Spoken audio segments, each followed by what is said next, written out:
오늘도 2부 예배 나오신 여러분 모두 위에 예배를 통해서 말씀을 통해 하나님께서 은혜를 주시기를 주님의 이름으로 축원합니다. 골로새 교회는 사도 바울이 세운 교회가 아니었습니다.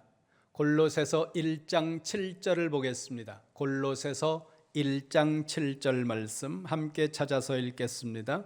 시작.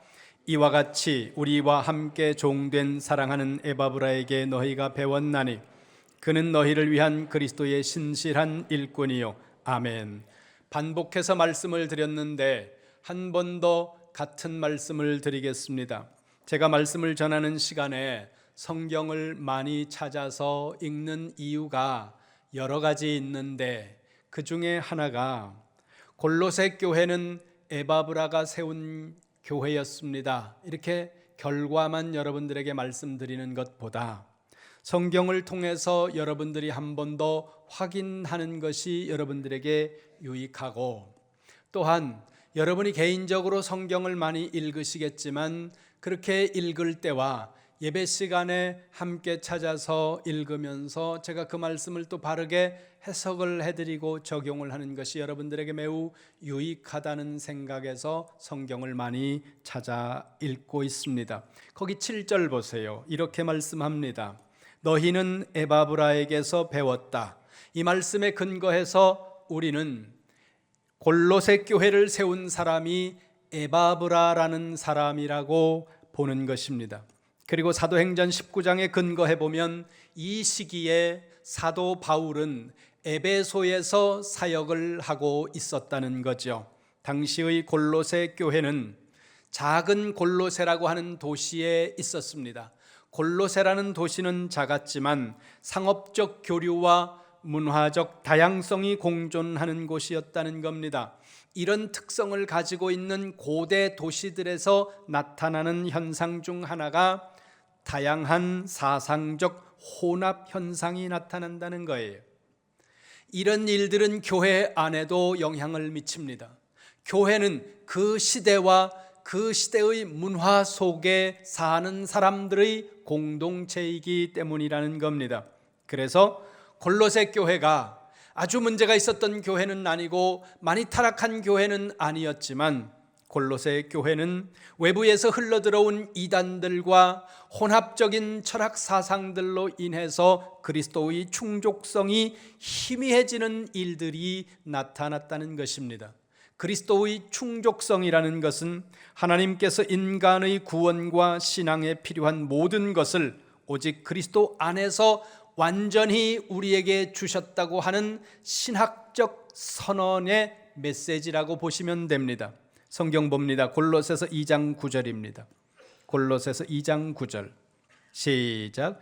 그 안에는 신성의 모든 충만이 육체로 거하시고. 아멘. 이 말씀은 그리스도 안에 하나님의 본질과 능력이 전적으로 거하시고 동시에 그리스도와의 연합한 성도는 그 안에서 온전하게 된다는 선언이라는 겁니다.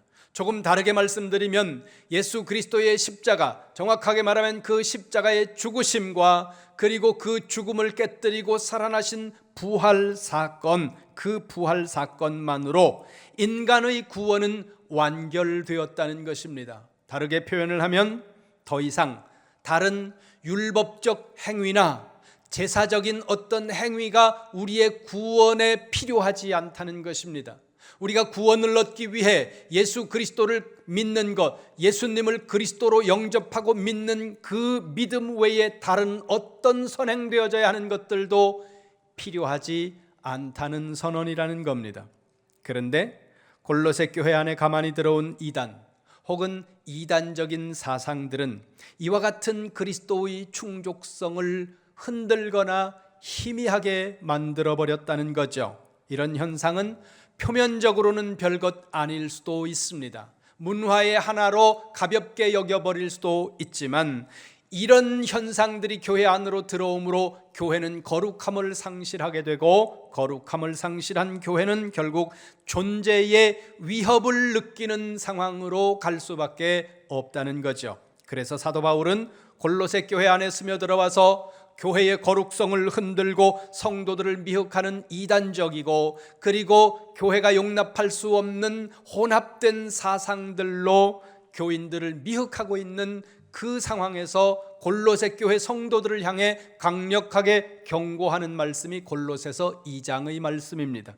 그리고 3장으로 넘어가면 그리스도 안에서 거듭난 성도들은 이 땅에서 어떻게 살아가야 할 것인가 하는 부분을 말씀하는 것이 4장까지 이어집니다. 오늘 우리는 3장 16절을 본문으로 읽었습니다. 다시 한번 보겠습니다. 생각하면서 찬찬히 읽으시기 바랍니다. 3장 16절 시작.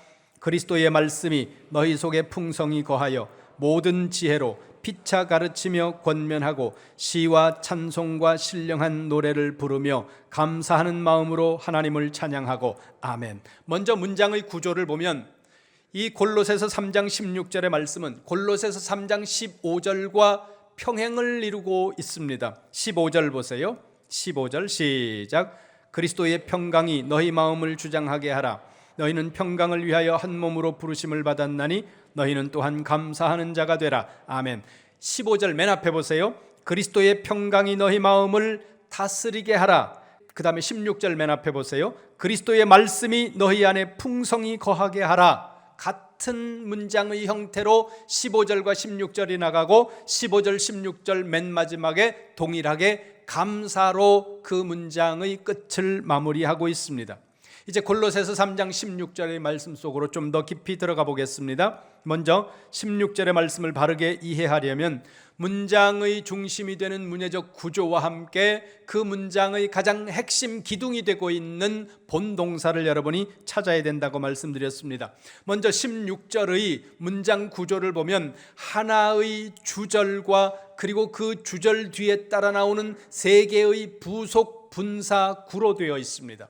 이 세 개의 부속 분사구는 앞에 있는 주절을 수식하는 역할을 하고 주절 안에 본동사가 있는데 본동사는 에노이케오라는 헬라어 단어이고 이 단어의 의미는 어디 어디에 거주하다 이런 뜻을 가지고 있는 단어입니다. 그리고 16절의 이 동사는 현재 능동태 3인칭 단수 명령법으로 쓰였습니다. 그러면 이거를 쉽게 번역을 하면 문장이 이렇게 된다는 거예요.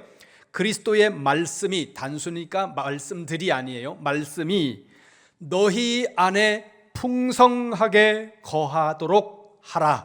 이게 정확한 문장이에요.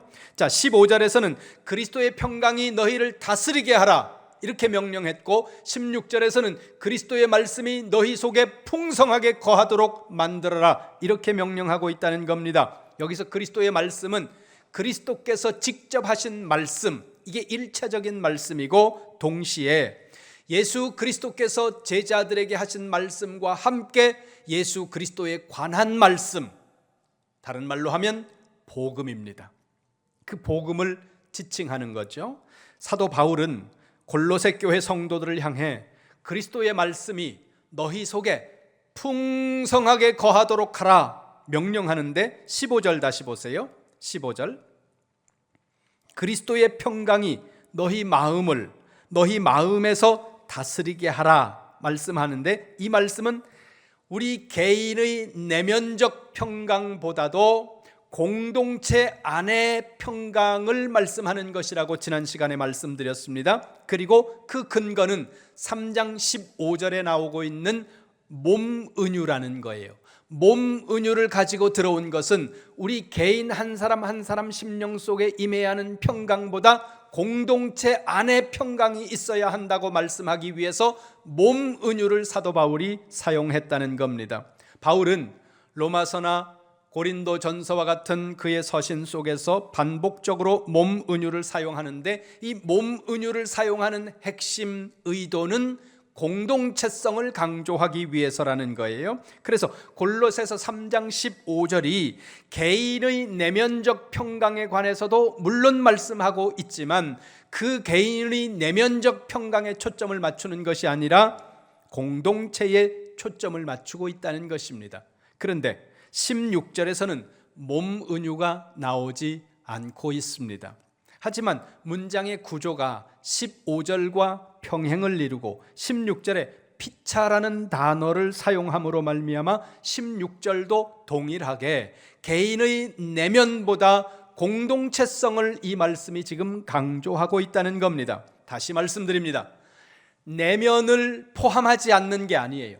내면을 포함하는 겁니다. 그러니까 너희 안에 그리스도의 말씀이 풍성하게 거하도록 만들어라. 이 말씀은 여러분 한 사람 한 사람 개인의 내면이 대상이 되고 그 안에 포함되는 것입니다. 그러나 바울이 말하고 있는 초점은 개인의 내면이 아니라 공동체 안에 있다는 거죠. 공동체성을 강조하는 거예요. 그러니까 공동체 안에 하나님의 말씀이 풍성하게 거하도록 너희가 만들어야 된다. 만들어라. 그러면 질문을 해야 됩니다. 그리스도의 말씀이 풍성하게 거한다고 말씀하는 이 말씀이 의미하는 것은 무엇일까? 다시 16절을 보세요. 문장의 주절이 앞에 부분이고 동사가 에노이케오라는 헬라어 단어이고 의미는 어디에 거주하다라는 의미가 있다고 말씀드렸습니다. 다른 곳의 성경을 봅니다. 고린도후서 6장 16절로 갑니다. 고린도후서 6장 16절. 고린도후서 6장 16절 시작.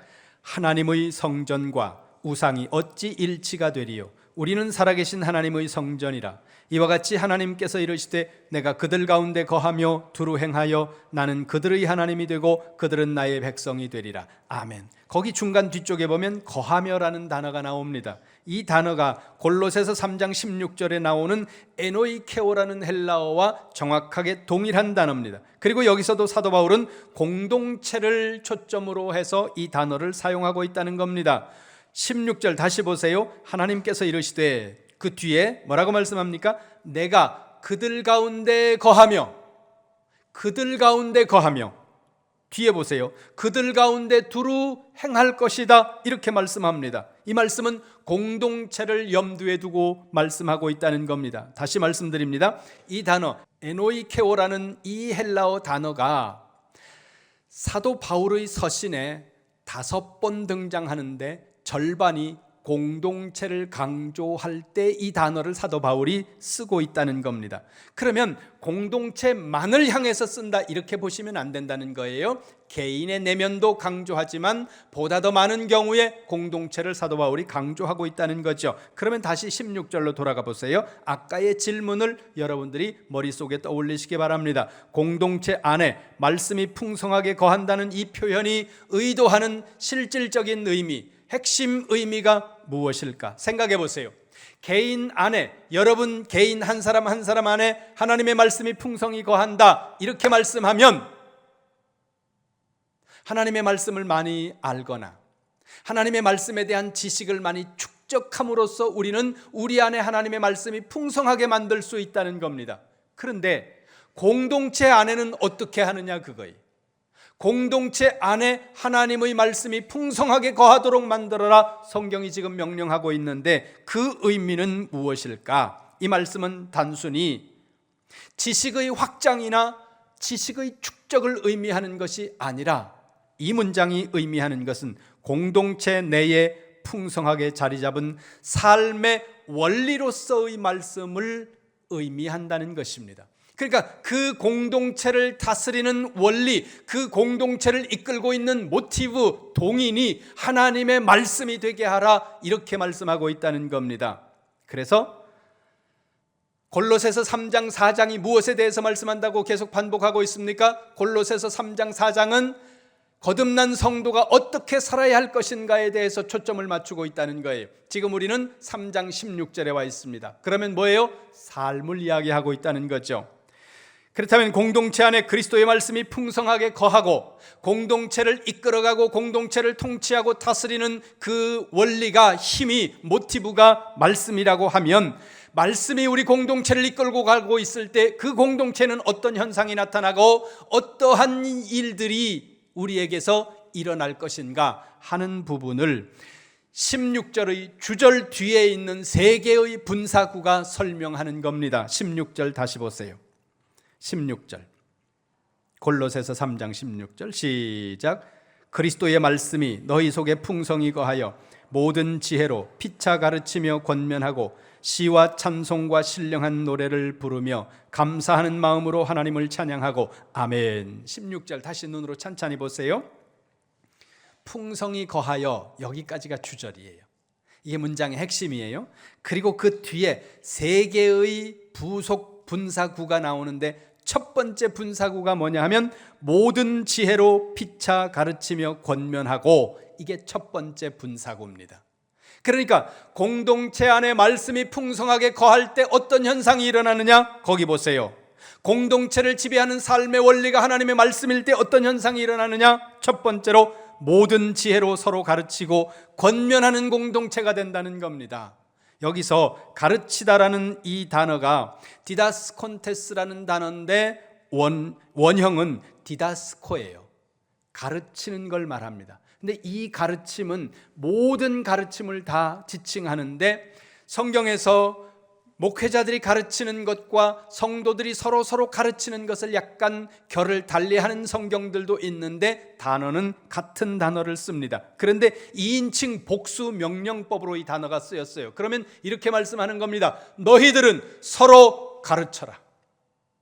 너희들은 서로 알려줘라. 그리고 그 뒤에 보세요. 권면하고라는 단어가 있는데 누데둔테스라는 단어입니다. 누데둔테스라는 단어인데 의미는 경고하다 혹은 충고하다, 이런 의미를 가지고 있는 단어인데 역시 2인칭 복수 명령법이에요. 그러면 똑같습니다. 이렇게 번역이 되는 거예요. 너희들은 경고해라. 너희들은 서로 충고해라. 그렇게 말씀한다는 겁니다. 그러니까 공동체 안에서 성도들은 서로 가르쳐주고 알려주고 이끌어주고 지지해주고 경고하고 충고하고 아멘은 언제 할 건데요?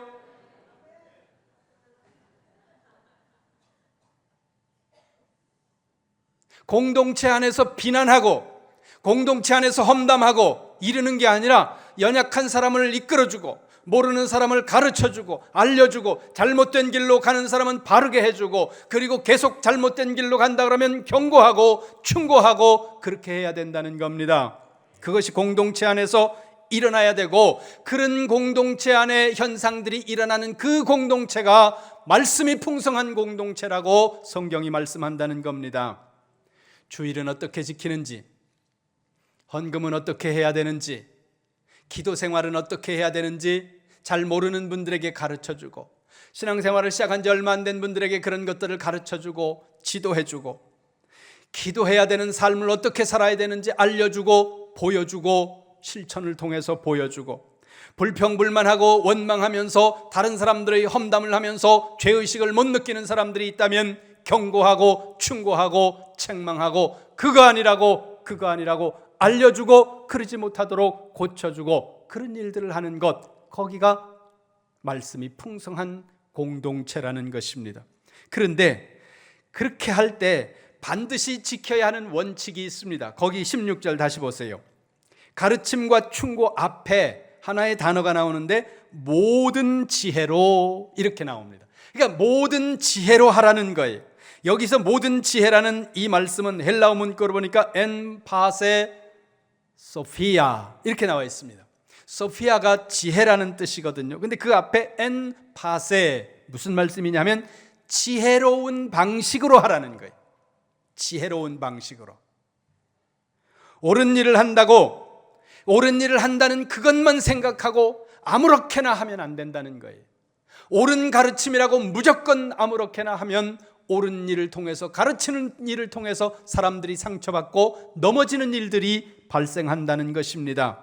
그래서 교회에서 혹은 구역에서 전도회에서 거기를 시끄럽게 만들고 사람을 상처 주고 그리고 문제를 일으키는 사람들이 잘못된 일을 통해서 그러는 경우들은 잘 없습니다. 옳은 일을, 선한 일을, 바른 일을 한다고 하는 사람들을 통해서 항상 갈등과 시끄러운 일들이 나타나는데 왜 그렇습니까? 모든 지혜로 하지 않기 때문에, 지혜로운 방식으로 하지 않기 때문에 그런 일들이 일어난다는 겁니다. 여러분들이 권면할 때, 여러분들이 무엇인가를 지지하고 여러분들이 뭔가를 가르치려고 할 때 사람들에게서 시끄러운 소리가 나고 하나님께서 기뻐하시는 반응들이 안 나온다. 모든 경우는 그렇지 않지만은 그러나 계속 그런 반응들이 나온다면 여러분의 방법을 돌아보시기 바랍니다. 내가 정말 지혜로운 방법으로 하고 있는가? 옳다는 것만 주장하면 안 된다는 거예요. 옳다는 것만 붙잡고 무작정 해버리면 안 된다는 겁니다. 여러분, 상황을 보고 사람을 보고 기도하시고, 그리고 하나님께서 주시는 정말 지혜로운 방법으로 사람들을 가르치고 경계하고 경고하고 충고해야 된다는 거죠. 어떤 사람들은 가르친다고 하면서 사람들에게 상처를 주고, 어떤 사람들은 가르친다고 하면서 정죄하고, 어떤 사람들은 가르친다고 하면서 자기 사람을 만들고, 어떤 사람들은 충고한다고 권면한다고 하면서 공동체를 분열시키고 시끄럽게 만드는 사람들이 있습니다. 여러분, 악한 일이라는 거예요. 신앙의 경험이 많고 신앙에 대한 지식이 많고 성경에 대한 지식을 많이 축적하고 있을지라도 지혜로 행하지 않으면 그가 하는 그 옳은 일들을 통해서 공동체를 분열시키게 만들고 갈등하게 만들고, 그것은 결국 사탄이 기뻐하는 일을 여러분들이 행하는 결과가 된다는 것입니다. 여러분, 지혜롭게 하시기 바랍니다. 다른 사람에게 권면을 하고 알려주고 세워주더라도 정말 지혜로운 방법으로 하셔서 그 대상이 상처받지 않고 그 공동체가 갈등하지 않고 분열하지 않도록 지혜를 구하고 또 지혜를 구하고, 그렇게 하는 성도가 되시기를 주님의 이름으로 축원합니다. 축원합니다. 그리스도의 말씀이 공동체를 지배하는 삶의 원리가 되면 나타나는 두 번째 양상은 하나님을 찬양하는 공동체가 된다는 것입니다. 16절 다시 보세요. 그 뒤에 보세요. 시와 찬송과 신령한 노래를 부르며, 이게 16절 주절 뒤에 오는 두 번째 부속 분사구인데요, 바울은 그의 서신에서 자주 시와 찬송과 신령한 노래라는 이 표현을 자주 사용합니다. 시와 찬송과 신령한 노래가 어떤 차이가 있을까? 이것이 어떤 것을 차별화시키기 위해서 이렇게 구분해서 다른 단어로 세 번을 쓰는 것일까? 아니면 세 번을 유사한 단어를 써서 강조하려고 하는 것일까? 제가 봤을 때는 강조의 의미가 강한데, 그러나 이것이 명확하지 않다는 겁니다. 이 세 개의 단어가 각각 어떤 것들을 지칭하는지에 대해서 명확하게 구분할 수 있는 근거들이 우리에게 없고, 고대 헬라어의 단어를 찾아보면 그 용례가 이것을 명확하게 구분해서 사용하지 않았다는 거예요. 그래서 우리가 이것을 명확하게 구분하는 것이 오늘날 쉽지 않다는 거죠. 우리가 생각할 때 그런 것 같고, 내가 읽었을 때 이것 같고, 그래서 우리가 그렇게 해석하거나 적용을 할 때 그렇게 함으로 말미암아 우리의 마음이 흡족하고, 때로는 그렇게 함으로 말미암아 우리가 감동을 받는다고 하더라도 그것이 성경에 근거한 것이 아니라면 그것은 자의적인 것입니다. 물론 자의적인 것을 통해서도 유익을 얻을 수 있지만 이것이 하나님의 뜻이다 이렇게 명시적으로 말하는 것은 조심해야 된다는 거죠. 다시 말씀드립니다. 시와 찬송과 신령한 노래라는 이 표현이 구분이 명확하지 않다는 겁니다. 그러나 조금 구분을 시도해 보도록 하겠습니다. 에베소서 5장으로 갑니다. 에베소서 5장 19절 말씀, 같은 표현이 거기에도 나옵니다. 에베소서 5장 19절 함께 봅니다. 시작. 시와 찬송과 신령한 노래들로 서로 화답하며 너희의 마음으로 주께 노래하며 찬송하며. 아멘. 바울이 에베소 교회에 보낸 서신에도 동일한 말씀을 합니다. 반복해서 말씀드립니다. 골로새서 3장 4장은 그리스도인의 삶을 강조하는 말씀이에요. 에베소서 1장부터 3장은 어떻게 구원을 받는가, 구원의 진리가 무엇인가를 말씀하고, 4장부터 6장은 구원받은 성도는 이 땅에서 어떤 인생을 살아가야 할 것인가 하는 것에 관해서 말씀한다는 겁니다. 그렇다면 골로새서 3장 16절과 에베소서 5장 19절의 말씀은 지향하는 지향점이 같다는 거예요. 뭐예요? 성도의 삶이죠. 성도의 삶 속에서 시와 찬송과 신령한 노래가 있는 삶을 살아가라고 지금 말씀하고 있다는 거죠. 다시 골로새서로 돌아가 보세요. 두 번째 분사구를 우리가 주목하고 있습니다. 거기 시라고 번역된 단어가 헬라어로 프살모이스라는 단어인데, 이 단어는 좁게 해석을 하면 구약의 시편 찬송가를 지칭하는 단어입니다. 그 다음에 찬송이라고 번역된 이 헬라어 단어는 휄노이스라는 헬라어인데 그야말로 찬송이에요. 다른 단어로 번역이 안 됩니다. 찬송이에요. 물론 이 단어가 처음부터 찬송은 아니었습니다. 찬송의 개념으로 사용되기는 했어요. 고대 헬라 문화에서 기독교가 헬라 문화로 들어가기 훨씬 이전부터 이 사람들은 이 휄노이스라는 단어를 어떻게 썼느냐 하면, 전쟁에 나가서 전쟁에서 큰 승전을 한 장수들이 귀국해서 돌아올 때 많은 사람들이 길가에 둘러서서 돌아오는 장수와 그 군인들을 맞이하면서 그 장수를 영웅시하는 노래를 만들어서 불렀습니다. 예를 들면 다윗이 골리앗을 이기고 돌아올 때 다윗은 만만이요 사울은 천천히요, 아줌마들이 거기서 노래 불렀잖아요. 그런 노래하고 같은 노래, 그런 노래를 휄노이스라고 한다는 겁니다. 그 다음에 뒤에 보세요. 신령한 노래라는 단어는, 이 단어는 오다이스 푸뉴마티카이스라는 단어로 되어 있는데, 푸뉴마가 영이에요. 그리고 푸뉴마티카이스 그러면 영적인 그런 단어거든요. 그 다음에 오다이스라는 단어가 노래예요. 그러니까 영적인 노래라는 겁니다. 굳이 구분을 하면 요 정도예요. 그러나 이것이 명확하게 구분되지 않기 때문에 우리가 이것을 프살모스라고 부르든 휄노이스라고 부르든 오다이스 푸뉴마티카이스라고 부르든 무엇이라고 부르든 핵심은 하나입니다. 하나님을 향한 찬양이라는 거예요. 여러분, 구원받은 성도의 공동체에 하나님의 말씀이 그 공동체를 통치하고 다스리고 이끌어간다고 하는 특징 두 번째는 찬양하는 삶입니다. 가정이 됐든 교회가 됐든. 근데 이 지점에서 여러분들이 주의해야 할 부분들이 하나 있다는 겁니다.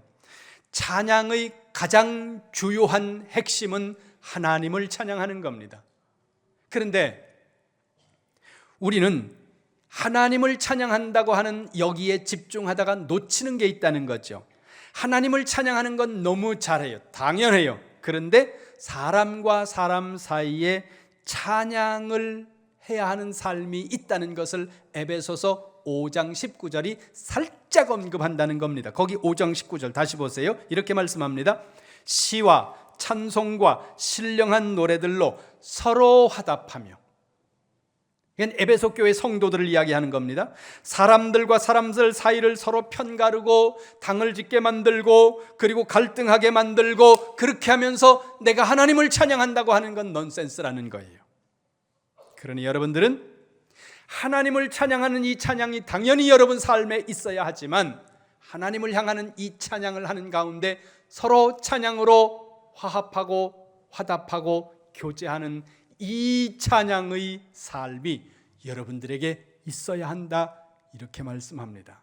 그것이 구원받은 성도의 공동체이고, 그런 공동체가 하나님의 말씀이 풍성한 공동체, 말씀이 통치하는 공동체라고 지금 성경이 말씀하고 있다는 거죠. 그러니까 여러분이 있는 공동체가 어디든 여러분이 있는 모든 공동체에 서로 그리고 하나님을 향하여 찬양하는 찬양의 역사들이 충만하시기를 주님의 이름으로 축원합니다. 그리스도의 말씀이 공동체를 지배하는 삶의 원리가 되면 나타나는 세 번째 양상, 그것은 감사입니다. 다시 16절 맨 뒤를 보세요. 감사하는 마음으로 하나님을 찬양하고, 이거 16절 맨 뒤에 나오는 세 번째 분사구인데요, 거기서 세 번째 분사구의 핵심을 이루고 있는 단어는 감사입니다. 이 감사라는 단어가 헬라어로 카리티라는 단어로 되어 있는데 원형이 카리스예요. 헬라어 카리스는 은혜라는 단어로 신약 성경에서 번역이 됩니다. 그렇다면 여러분이 생각하셔야 된다는 거죠. 무엇을요? 은혜와 감사는 하나라는 거예요. 여러분이 은혜 받았다면 여러분의 삶 속에 감사가 넘쳐야 하고, 여러분이 은혜 받았다면 여러분의 공동체 안에 감사가 넘쳐야 한다는 거예요. 감사가 없다면 여러분의 은혜를 의심하시기 바랍니다. 여러분이 받은 은혜를 한 번쯤 점검하시기 바랍니다. 감사가 있어야 된다는 거죠. 여러분, 넘치는 감사와 감격이 없으면서도 나는 은혜 받았다고 생각하는 건 그건 자기 생각이에요. 자기 생각에 자기가 속고 있다는 것입니다. 야고보서로 가겠습니다. 야고보서 1장 22절입니다. 저 뒤쪽에 히브리서 옆에 야고보서 있습니다. 야고보서 1장 22절 함께 봅니다. 시작. 너희는 말씀을 행하는 자가 되고 듣기만 하여 자신을 속이는 자가 되지 말라. 아멘. 거기 보세요. 행함이 없는 신앙은 자기가 신앙이 있다고 생각하는 자기의 신앙에 자기가 속고 있다는 거예요. 내가 나에게 속고 있는 거예요. 내가 신앙이 좋다고 생각하는 나의 신앙에 내가 속고 있다는 거. 뭐예요? 너 신앙 없어? 그 얘기를 지금 하고 있는 거예요. 이렇게 돌려서 이야기하고 있는 겁니다. 26절 보세요. 26절 그 밑에 시작. 누구든지 스스로 경건하다 생각하며 자기 혀를 제갈 물리지 아니하고 자기 마음을 속이면 이 사람의 경건은 헛것이라. 아멘. 자기는 신앙생활을 잘한다고 생각해요. 그런데 거기 보세요. 자기 혀를 제갈 물리지 않는 사람, 은유적으로 썼습니다. 무슨 얘기예요? 말을 함부로 하고 악한 말들을 쏟아내고 원망과 불평과 불만을 쏟아내고 다른 사람들을 험담하는 이야기들을 마구 쏟아내고 그렇게 사는 사람들은 자기를 속이는 사람이라는 거예요. 나를 어떻게 속여요? 난 믿음이 좋다고 생각하는 내 생각에 내가 속고 있다는 거예요. 그러면서 맨 뒤에 보세요. 뭐라고 말씀합니까? 이 사람의 경건은 헛것이라. 가짜라는 거예요. 가짜를 붙잡고 진짜라고 착각하면서 살고 있다는 거예요. 여러분은 여러분 스스로를 어떻게 생각하십니까? 여러분은 여러분 스스로 신앙이 좋다고 생각하면서 여러분 붙들고 있는 그것이 진정 신앙이 좋은 것이어야 되는데 혹 여러분 가운데 가짜를 붙들고 진짜라고 착각하면서 살고 있는 사람은 없는지 오늘 이 시간에 스스로를 점검하시라는 거예요. 어떤 남자가 가방을 사줬대요. 여성들 가방 좋아하잖아요. 비싼 가방을 사주니까 저는 사본 적도 없고 준 적도 없고 그래가지고 그걸 잘 모르겠는데 애지중지하면서 가방을 가지고 있다가 어느 날 경제적으로 좀 힘든 상황이 돼서 비싼 가방은 팔아도 비싸게 받으니까 이걸 팔으려고 갔는데 그걸 이렇게 보던 사람이 가짜입니다 이러더라는 거예요. 그 준 사람이 가짜를 준 거예요. 가짜를 줬는데 진짜라고 말하면서 줬는데 이 가짜를 진짜인 줄 알고 지금까지 그걸 끌어안고 비가 오면 품속에다 집어넣고 차라리 머리 위에다가 얹었더라면 비나 안 맞았을 걸. 그걸 가짜를 끌어안고 그렇게 살아오는 거예요. 오늘 우리가 가짜를 끌어안고 살고 있지 않은지 여러분 생각하시라는 거예요. 여러분의 삶을 점검할 시간입니다. 여러분 자신이 속해 있는 공동체가 하나님의 말씀에 의해 통제되고 다스림을 받고 있는지 여러분을 점검하고 여러분의 공동체를 점검하시기 바랍니다. 여러분이 속해 있는 공동체, 그것이 가정이든 아니면 교회든 아니면 또 다른 이름의 공동체이든 그 공동체가 하나님의 말씀이 풍성히 거하고 그 공동체 안에 하나님의 말씀이 원리가 되어서 다스리는 그런 공동체가 되었다면 나타나야 하는 현상이 있다는 겁니다. 공동체 구성원들이 아주 지혜롭게 서로 가르치고 충고해주고 하나님을 찬양하고 넘치는 감사의 삶을 산다는 것입니다. 이 세 가지의 특징이 여러분의 삶과 여러분이 속해 있는 공동체에서 나타나고 있다면 여러분들은 잘 살고 계신 거예요. 그러나 만약에 이 중에 어떤 것이 부족하다면 오늘 이 시간 회개하시기 바랍니다. 그리고 여러분 안에 하나님의 말씀이 더 풍성하게 거하고 여러분의 공동체를 하나님의 말씀이 통치하는 공동체가 되도록 만드는 일에 힘쓰시기를 주님의 이름으로 축원합니다.